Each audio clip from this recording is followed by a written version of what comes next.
Di pembahasan kita kali ini, kita akan ngobrolin sesuatu yang kayaknya deket banget sama kita semua. Gimana caranya menenangkan pikiran yang kadang terlalu aktif. Kalau kamu pernah merasa kejebak di dalam pikiranmu sendiri, nah, kamu ada di tempat yang pas banget. Coba dibayangin situasi ini. Udah tengah malam, seisi rumah udah sunyi senyap. Kamu udah rebahan di kasur, tapi kepala rasanya masih kerja rodi. Ngulang-ngulang lagi obrolan tadi siang, khawatir soal besok, dan muter-muter terus di situ. Pernah ngerasain kan? Tenang, kamu nggak sendirian. Analogi ini kena banget ya.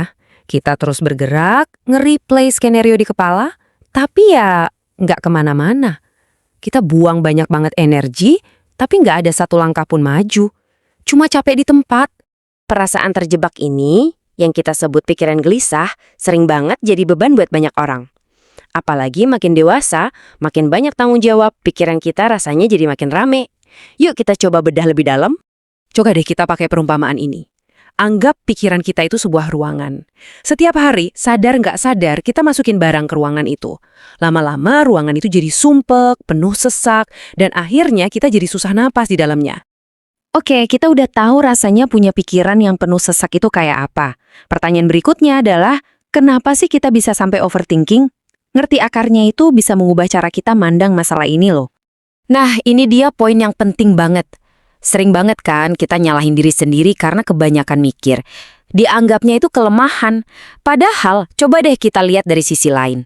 Seringnya, overthinking itu justru berakar dari niat yang baik. Rasa peduli yang kelewat besar, keinginan supaya semua baik-baik aja.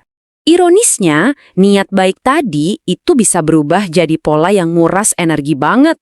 Kita jadi pengen ngontrol semua hal, yang padahal seringnya di luar kendali kita. Dan usaha yang sia-sia inilah yang bikin kita capek luar biasa. Oke, setelah paham soal kenapanya, sekarang kita masuk ke bagian gimananya. Anggap aja ini semacam toolkit atau kotak peralatan buat menenangkan pikiran kita. Isinya langkah-langkah praktis yang bisa langsung dicoba. Ini dia, proses 4 langkah yang simple dan gampang banget ikuti. Kita nggak butuh solusi yang jelimet kok, cukup mulai dari tindakan-tindakan sederhana ini aja. Langkah pertama ini sering banget kita remehin, padahal kekuatannya luar biasa.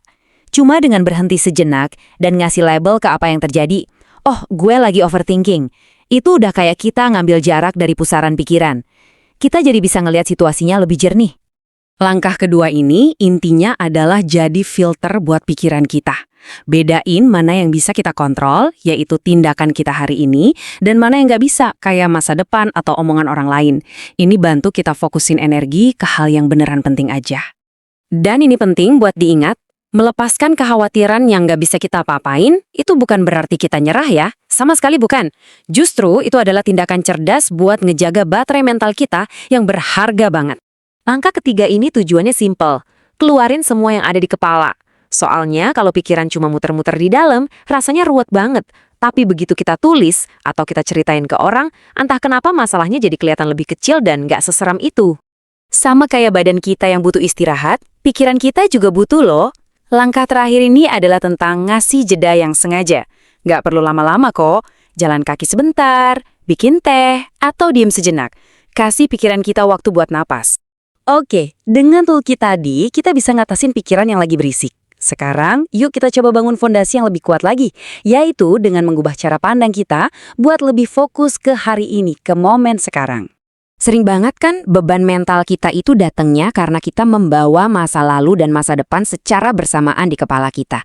Kita mikul beban penyesalan kemarin dan kecemasan buat besok. Semuanya di waktu yang sama, jelas berat. Kalimat ini kelihatannya sederhana tapi dalam banget maknanya dan sering kita lupakan. Kita itu cuma benar-benar hidup di sini, hari ini. Ngerti ini aja udah bisa ngurangin beban mental kita secara drastis. Coba deh, jadi ini kalimat ini kayak mantra yang menenangkan. Setiap kali pikiran mulai jalan-jalan gak jelas, tarik lagi fokusnya. Ke sini dan sekarang. Lakuin apa yang bisa dilakuin hari ini, selesain apa yang ada di depan mata hari ini. Udah, itu aja. Ini semacam pengingat yang menenangkan buat kita semua. Nggak apa-apa kok kalau kita belum punya semua jawabannya sekarang. Nggak harus. Cukup percaya aja sama prosesnya. Jawaban itu biasanya akan datang seiring waktu.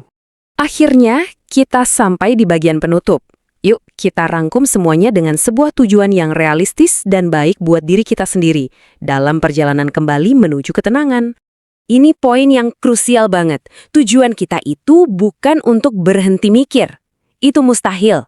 Tapi tujuannya adalah untuk membangun hubungan yang lebih sehat sama pikiran kita, supaya pikiran kita jadi rumah yang lebih nyaman dan damai buat kita tinggali.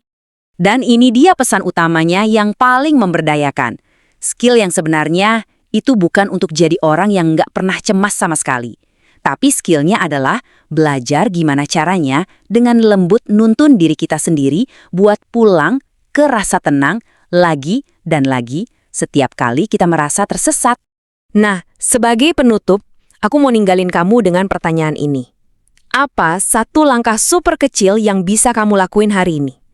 Nggak perlu sesuatu yang besar.